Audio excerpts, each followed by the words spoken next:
und leise über das Meer. Der Wind trägt Geschichten von früher her. Die Wellen erzählen, was niemand sieht. Was bleibt, wenn das Leben weiterzieht?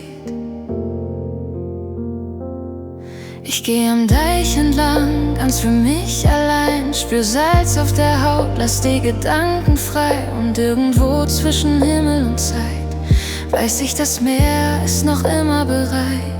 Es kennt meine Schritte, mein Lachen, mein Schweigen.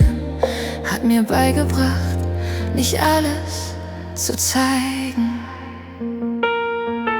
Wenn die Möwen meinen Namen rufen und der Horizont ganz weit vor mir liegt, dann weiß ich, egal wohin ich laufe, dass das Meer mich immer wieder kriegt.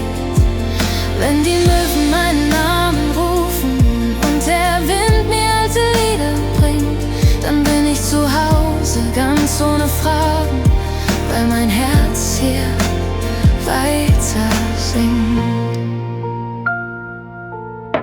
Die Zeit hat mir Falten ins Lächeln gelegt,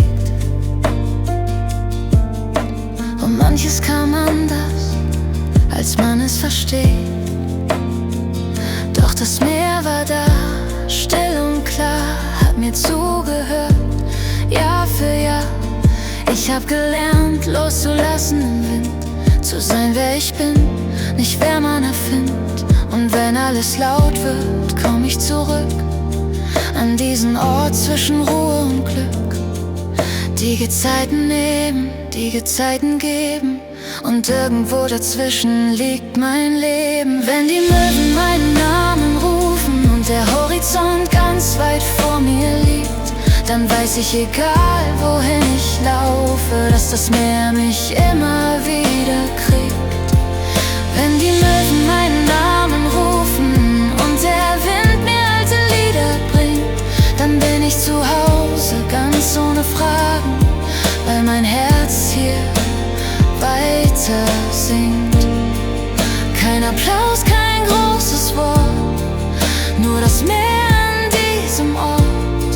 Und wenn ich einmal leiser bin, trägt es meinen Namen hin. Wenn die Möwen meinen Namen rufen, bleib ich stehen, hör einfach zu. Denn alles, was ich je gesucht hab, war diese einfache Ruhe. Wenn die Möwen meinen Namen rufen und der Himmel offen bleibt, dann weiß ich bin angekommen, wo meine Seele bleibt. Der Wind wird still, das Meer bleibt da.